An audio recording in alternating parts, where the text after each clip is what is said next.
i-capitalize or i-borrow strength or i-leverage ang manufacturing?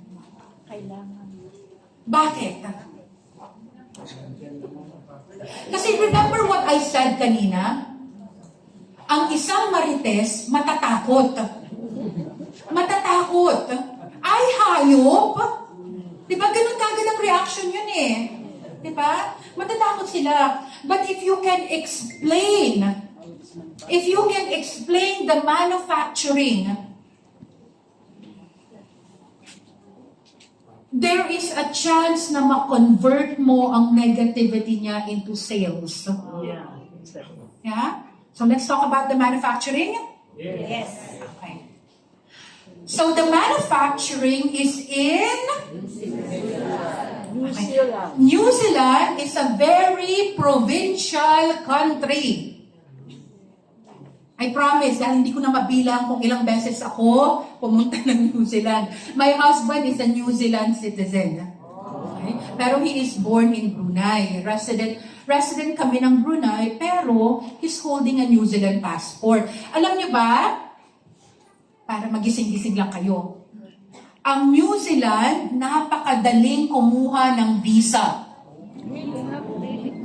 Sa lahat ng bansa na pinag-applyan ko, Korea, Dubai, Japan, US, ang New Zealand ang pinakamadali. The process goes like this. You type Google, New Zealand, immigration. Pagdating mo sa website, download Realme account.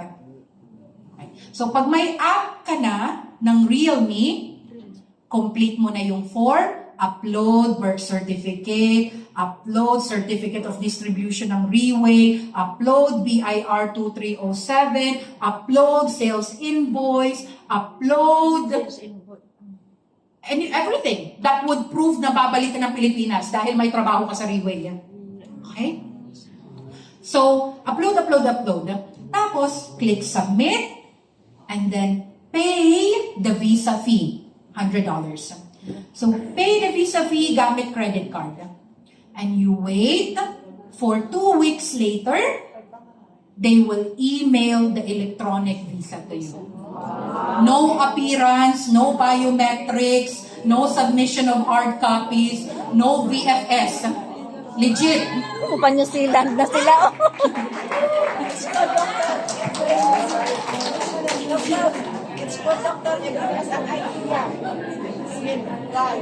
Okay, next. Let's go to New Zealand. Team building! So, New Zealand is very, very provincial. And you will love it there kasi the temperature is only 12 to 14 degrees. Hindi gaanong malamig, hindi gaanong mainit. Tamang-tama lang. Ang temperature natin dito is 17. Sinungaling to? 22. Sa ganon, 14 degrees Celsius. Okay, tapos ganyan lang talaga siya. Para siyang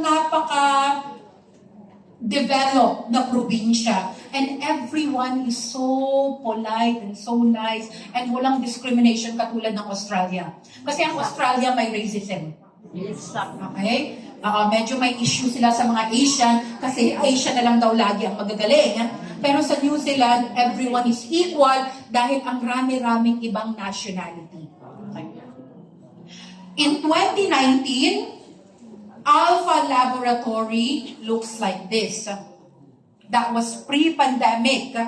So that was the first place that Eric, my husband, brought me to kasi literally ka-suburb niya. This is in Auckland, Manukau City, East Tamaki. So maliit lang siya na para talagang warehouse. After pandemic, wait, ayan pa rin yung luma, 2019 pa yan. After pandemic, it became like this. Wow. Sobrang laki niyan. Legit, sobrang laki niyan. Okay? So, Alpha Laboratory is one of the most advanced scientific facility in the world. Alam ko, Germany is the only one side to side sa kanya. Sobrang advanced niya kasi may proseso sila. It's called supercritical extraction process. Kakaiba yan sa normal na filtration process na gamit heat at ethanol, alcohol. Kasi pag heat at ethanol ang gamit mo, nasisira, nadidegrade. Tama? So, ang gamit sa supercritical, very high pressured carbon dioxide to extract 99% of the bioactivity. Only Alpha Laboratory has that. Palakpakan niyo naman.